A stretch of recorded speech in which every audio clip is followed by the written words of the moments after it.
Good afternoon everyone. मैं Rahul Kumar Kushwaha, civil engineer, Africa से live आकर कंस्ट्रक्शन से संबंधित प्रैक्टिकल नॉलेज शेयर करता हूँ।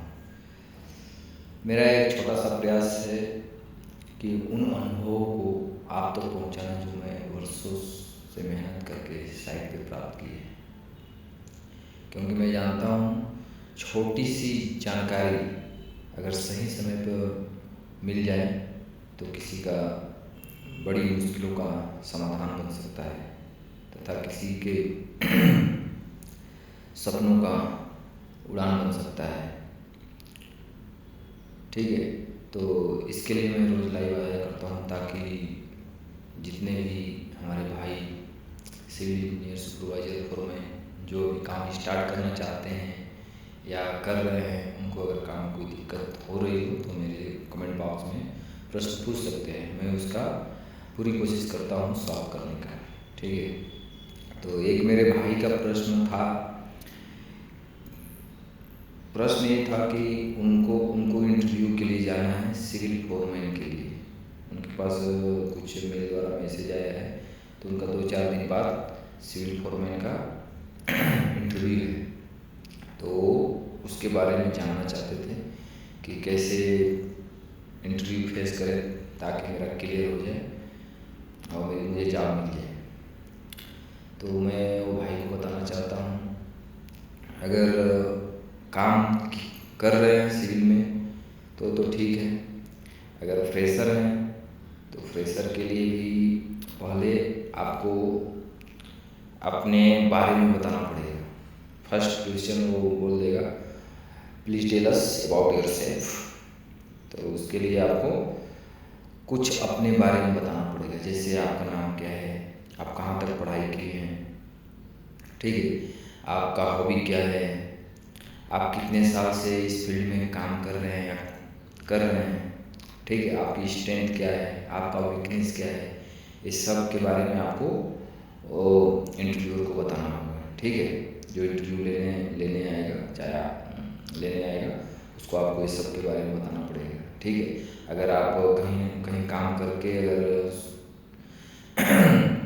काम कर रहे हैं और काम करते हुए दूसरा जॉब चेंज करना चाहते हैं अच्छे स्किल के लिए, अच्छे पोस्ट के लिए, अच्छे कंपनी में, तो अच्छे ग्रोथ के लिए, तो आपको ऑलमोस्ट थोड़ा बहुत तो मालूम ही होगा।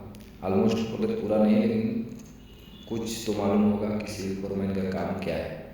ठीक है, अगर मालूम है तो ठीक है, नहीं मालूम है तो मैं आपको बता दे रहा हूँ कि क्या क्या वर्क होता है, सिविल फोरमैन क्या क्या काम करते हैं। ठीक है, तो फर्स्ट मैं बता दिया आपको अपने बारे में, इंटरव्यू को बताना पड़ेगा। अगर आप सही से बता दिए, अगर काम करके गए हैं, अगर आपके पास एक्सपीरियंस है तो आप बता सकते हैं, I have experience supervising construction activities such as excavation, RCC work, ठीक है, मैसनरी वर्क, प्लास्टरिंग वर्क, ये सब के detail, finishing work, coordinate with labour and equipment, जैसे जो मटेरियल जो काम साइट पे होता है, तो आपको तो अगर काम करके गए हैं तो आपको मालूम ही होगा। पहला नंबर एक्सप्रेशन होता है, फिर फाउंडेशन का काम होता है, फिर आरसीसी का काम होता है, उसके बाद ब्रिक वर्क होता है, उसके बाद प्लास्टरिंग होता है, उसके बाद इंटीरियर फिनिशिंग होता है, और उसके बाद पेंटिंग वगैरह जो भी होता है। तो ये तो सब अगर आप देखे हैं तो आप वो सब के बारे में आप बता सकते हैं इंटरव्यूअर को कि मैं ये काम साइट पे करवाया हूँ। ठीक है, लेबर को देखना, अभी वो ये भी पूछ सकते हैं, what are the responsibility of the civil foreman. मतलब अगर इंटरव्यू देने गए हैं सिविल फोरमैन में तो आपसे वो पूछ सकता है, what is the responsibility of the civil foreman. तो आपको उनको बताना पड़ेगा। डेली सुपरवाइज करता हूँ, जैसे साइट पे मैं जाता हूँ तो कहाँ कहाँ लेबर लगाना है, वो सब के बारे में, कहाँ काम चालू है, वो सब के बारे में नॉलेज रखना पड़ता है। डेली प्रोग्रेस रिपोर्ट बनाना होता है सुपरवाइजर को, अपना सिविल फोरमैन को। जैसे मान लीजिए प्लम्बर को काम करना है, तो वहाँ पे किस लोकेशन में काम हो रहा है, उस लोकेशन पे लेबर को भेजना और काम चालू करवाना भी सिविल फोरमैन का काम होता है। जैसे बिल्डर काम कर रहा है, जैसे मान लीजिए रूफ बन रहा है तो उसमें वेल्डिंग का कुछ काम है, तो वहाँ पे लेबर को अरेंजमेंट करना, ठीक है, अगर कुछ दिक्कत आ रही हो तो आपको डिस्कशन इंजीनियर से, सुपरवाइजर जो आपके सीनियर होते हैं उनसे डिस्कशन करने के बाद आप वो लोग से वहाँ पे काम करवा सकते, मतलब काम करने के लिए भेज सकते हैं। ठीक है, आप काम करवा सकते हैं ड्राइंग के अकॉर्डिंग, ड्राइंग भी स्टडी करने आना चाहिए। ठीक है, अगर कुछ भी और समन्वय बनाना अपना इंजीनियर और लेबर और कंट्रैक्टर, ये सब से तालमेल बनाकर आप अपना काम आगे निकालने का तरीका भी आना चाहिए। ठीक है, तो ये सब बात आप उनको अगर पूछेंगे रिस्पॉन्सिबिलिटी क्या क्या है तो आप सब ये बता सकते हैं। जैसा कि मैंने बताया ड्राइंग स्टडी करने भी आना चाहिए। ठीक है, तो ये सब एक सिविल सुपरवाइजर को आना चाहिए। हाउ डू यू रीड, मतलब ड्राइंग को कैसे स्टडी, अगर मान लीजिए आपको ड्राइंग स्टडी में बताया ड्राइंग स्टडी आना चाहिए, तो ड्राइंग कैसे स्टडी करेंगे, वो बोल देगा कि how do you study out the drawing, कैसे आप ड्राइंग को स्टडी करोगे। तो पहला नंबर आपको उसको बताना है कि dimension, I check the title block. जैसे साइड में किसी भी ड्राइंग में राइट साइड में नीचे से ऊपर तक, लेकिन मोस्टली नीचे ही टाइटल ब्लॉक रहता है। ड्राइंग का टाइटल ब्लॉक, कौन सा ड्राइंग है, कौन सा आर्किटेक्ट दिया है, किस डेट में दिया है, उसका स्केल क्या है, ये सब डिटेल उसमें मेंशन रहता है। तो वो सब के बारे में नॉलेज होना चाहिए, ऐसा आप बता सकते हैं। फर्स्ट मैं चेक करूँगा तो ड्राइंग का टाइटल ब्लॉक क्या है, उसमें उसमें क्या क्या डिटेल में लिखा है, प्लम्बिंग का ड्राइंग है कि आरसीसी का ड्राइंग है कि आर्किटेक्चर का ड्राइंग है। उसमें एक लिखा रहता है for execution drawing, for approval drawing. अगर अप्रूवल ड्राइंग है तो उससे वर्क नहीं कराना है, अगर वो उसके अकॉर्डिंग वर्क करा देंगे तो आपका जहाँ पे भी वर्क कराए जाएंगे वो गलत हो जाएगा। उसके बाद अगर सुपरवाइजर चाहे इंजीनियर जाके चेक करेंगे तो गलत हो जाएगा, तो फिर आपको डांट भी पड़ सकता है। ठीक है, तो ये सब आप इंटरव्यू को बता सकते हैं, ऐसे हमको ड्राइंग चेक, ऐसे ड्राइंग चेक करना है, मतलब चेक करने आता है। ठीक है, और दूसरा how do you ensure the concrete quality. Next ये भी क्वेश्चन पूछ सकता है, how do you ensure the concrete quality. आपको कंक्रीट का क्वालिटी कैसे आप चेक करोगे कि मतलब कैसे गेन करोगे कंक्रीट की क्वालिटी करने के लिए, तो आपको उसके लिए क्या क्या करना पड़ेगा। ठीक है, तो प्रश्न जो पूछेगा उसका आंसर देना है। जैसे आपको पूछे कंक्रीट की क्वालिटी को बनाए रखने के लिए आपको क्या क्या करना पड़ेगा, तो आपको उसके लिए सर्वप्रथम क्या करना पड़ेगा, होमवर्क बोले तो शटरिंग वर्क होता है। शटरिंग वर्क को प्रॉपर तरीके से चेक करना है। ठीक है, कहीं भी मतलब कोना में टुकड़ा नहीं होना चाहिए, जैसे टूटा होल नहीं होना चाहिए। जो शटरिंग मटेरियल है वो क्लीन होना चाहिए, प्रॉपर क्लीन होना चाहिए, ताकि क्लीन रहेगा तभी जब वो शटरिंग करेंगे तो अच्छा दिखेगा। ऑयल लगा होना चाहिए। ठीक है, वो लंबा में होना चाहिए।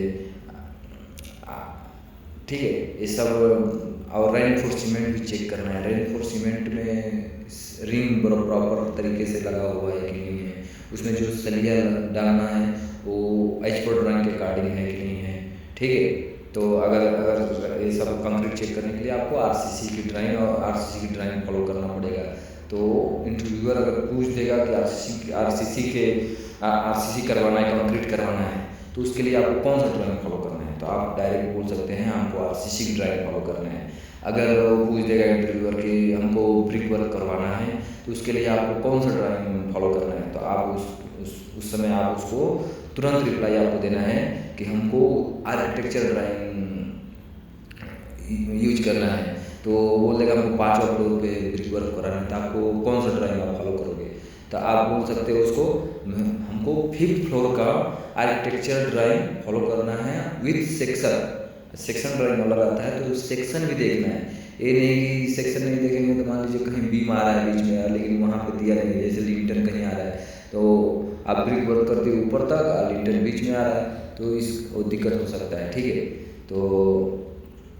तो सेक्शन ड्राइंग भी रहना चाहिए, तो उनको आपको बताना है सेक्शन ड्राइंग फॉलो करना है, 5th फ्लोर का आर्किटेक्चर ड्राइंग फॉलो करना है। ठीक है, तो इस तरह से आप कंक्रीट की क्वालिटी बनाए रखने के लिए पहला नंबर रेनफोर्समेंट चेक कर देंगे, शटरिंग चेक कर देंगे, वेरीफाई द कंक्रीट ग्रेड, ये मोस्ट इम्पॉर्टेंट है, क्योंकि कंक्रीट में बहुत सारा ग्रेड होता है। जैसे स्टैंडर्ड में हम लोग लेते हैं M15, M20, M25, M30 ये स्टैंडर्ड मानक है। उसके ऊपर अगर आपको चाहिए, आप मतलब स्ट्रक्चर आपका हैवी, मतलब कई फ्लोर का, जैसे 20 फ्लोर 30 फ्लोर या 40 फ्लोर 50 फ्लोर, जितना भी फ्लोर का है बिल्डिंग, अगर वो अगर M40 का माल लग रहा है चाहे M50 का माल लग रहा है, तो उसके लिए हम लोग 30 के ऊपर जितना भी ग्रेड का अगर कंक्रीट अगर मिक्स्ड डिजाइन दिया हुआ है, तो उसके लिए हम लोगों को लैब के द्वारा मिक्स डिजाइन बनवाना पड़ता है।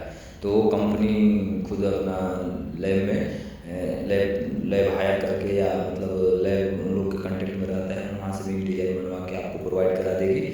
उसके अकॉर्डिंग आपको वो करना रहता है। अगर ये नहीं कि मतलब डायरेक्ट आप बिना किसी से, लेकिन कुछ भी काम इंजीनियर सुपरवाइजर से पूछ के ही फोरमैन को करना चाहिए। ये आपको माइंड में रखना है। कुछ भी काम, चाहे ब्रिक वर्क क्यों न हो, चाहे प्लास्टर वर्क ही क्यों नहीं, चाहे छोटा कॉलम भरना ही क्यों न हो, बिना इंजीनियर सुपरवाइजर से बात किए आपको कुछ भी वर्क नहीं करना है साइट पे, ठीक है।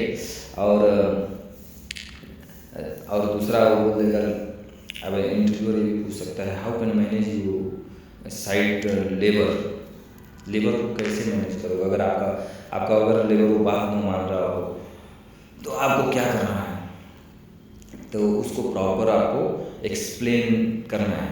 अगर लेबर बात आपकी मतलब आप जो ऐसा बताया वैसा नहीं किया, कुछ गलत कर दिया, तो आपको प्रॉपर उसको एक्सप्लेन करना है कि इस तरह से नहीं, इस तरह से करना है, ए रेक्टेंगल में नहीं एल शेप में लेना है, जैसे ए वर्टिकल नहीं एल शेप में लेना है। जैसे भी मतलब आप एक्सप्लेन अपने अकॉर्डिंग कर सके, ड्राइंग के अकॉर्डिंग आपको एक्सप्लेन करना है। अगर फिर भी नहीं समझ में आ रहा है, कुछ डाउट है, तो आपको इंजीनियर सुपरवाइजर के साथ बात करके फिर उसको एक्सप्लेन दोबारा करना है, ठीक है। अगर फिर भी आपका वो नहीं कर पा रहा है या आपकी बातें नहीं सुन रहा है, तो आपको मीटिंग इंजीनियर सुपरवाइजर के साथ उसके साथ करा देना चाहिए, ठीक है। अपने ऊपर कुछ भी डिसीजन नहीं लेना चाहिए सुपरवाइजर है ना सिविल फोरमैन को, ठीक है। ठीक है, तो ये सब है।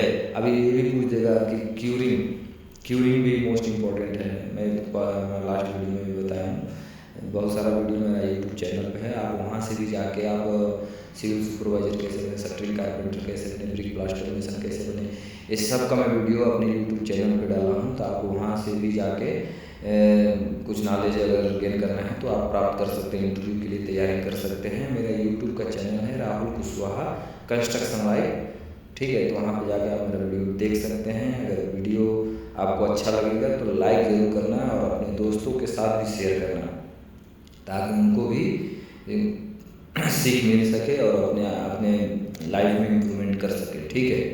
क्यूरिंग, अभी मैं बात कर रहा था क्यूरिंग कैसे करते हैं, मतलब क्यूरिंग से क्या क्या फ़ायदा है। क्यूरिंग कंक्रीट में concrete brick work, concrete work, plaster work, ये सब पे क्यूरिंग किया जाता है। कंक्रीट पे क्यों किया जाता है, कंक्रीट को मॉइस्चर मतलब नमी रखने के लिए अपना क्यूरिंग करते हैं। नमी रहेगा तो उसमें स्ट्रेंथ आएगा, ठीक है, क्रैक नहीं होगा। उसमें सीमेंट में बहुत ज़्यादा उष्मा होती है, हिंदी में बता रहा हूँ, उष्मा ज़्यादा होती है। उष्मा को अंदर बनाए मतलब इतना तेज, मतलब इतना ज़्यादा मात्रा में उष्मा रहती है कि अगर वो नमी नहीं रहेगा ना, तो एक ही बार ऑटोमेटिक वो निकलना चालू हुआ तो कंक्रीट फट जाता है। तो इसके लिए धीरे धीरे करके निकले, उस पर पानी डालते हैं ताकि कंक्रीट फटे नहीं, तो ठीक है। तो क्यूरिंग कम से कम 7 दिन, अधिकतम 14 दिन तक करना चाहिए क्यूरिंग, मिनिमम 7 दिन, और 7 दिन से 14 दिन तक के लिए क्यूरिंग करना चाहिए। ब्रिक वर्क, प्लास्टर वर्क 7 दिन का ठीक है, लेकिन स्लैब वगैरह में 14 दिन क्यूरिंग किया जाता है, ठीक है। तो ये सब के बारे में आपसे सिविल फोरमैन है तो पूछा जाएगा। मोस्टली लेबर को कैसे हैंडल करें, लेबर और डेली प्रोग्रेस रिपोर्ट भी आपसे पूछा जाएगा। डेली प्रोग्रेस रिपोर्ट में क्या क्या आप बनाएंगे, जैसे आपके पास मान लीजिए 5 एजेंसी है, तो 5 एजेंसी का नाम के साथ में कितने वर्कर कितने समय तक काम किए, सब आपको उसमें मेंटेन करना है। जैसे मान लीजिए फीडर का काम चालू है और कोई कॉलम का रेनफोर्समेंट हो रहा है, तो आपको लिखना है कॉलम नंबर 7, 8, 9, 10। अगर मान लीजिए 5 कॉलम हुआ, 5 कॉलम का नाम है 7, 8, 9, 10, 11, 12, तो जितना भी कॉलम का रेनफोर्समेंट कर रहे हैं तो आपको लिखना है कि इतना कॉलम का रेनफोर्समेंट आज हुआ है, उसमें इतना लेबर लगे हैं। जैसे शटरिंग का काम हो रहा है तो शटरिंग का भी ऐसे लिख देंगे कि इतना कॉलम नंबर ए शटरिंग में इतना लेबर लगे हैं, ठीक है। ऐसे ऐसे वाटर प्रूफिंग वाला भी काम करता है। अपना अपना क्या बोलते हैं, शटरिंग वाला बता दिया, वाटर प्रूफिंग वाला ब्रिक का काम होता है। तो मान लीजिए फ्लैट नंबर 1 में ये ब्रिक का काम चालू है, ये सब लिखना है। फ्लैट नंबर 1 में इतना मेसन, इतना लेबर, वर्क इन प्रोग्रेस, इतने बजे से इतने बजे से इतने बजे तक, मतलब जब एंड होगा टाइम तभी लिखना है, ये नहीं पहले नहीं लिख के रख देना है, ठीक है। इतना घंटा काम किया, तो ऐसे ऐसे आपको लेबर जहाँ जहाँ काम चालू है वहाँ वहाँ का रिपोर्ट आपको अपने डायरी में मेंटेन करके अपने सीनियर को दिखाना है कि यहाँ पे काम चालू है, या मैसेज करके उनको बता देना है, ठीक है। तो आई होप आपको ये वीडियो अच्छा लगा होगा, और आप देख के वीडियो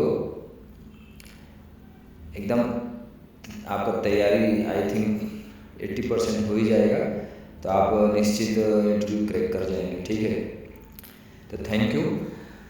कर दिखाओ कुछ ऐसा, कर दिखाओ कुछ ऐसा कि दुनिया करना चाहे आपके जैसा। Thank you.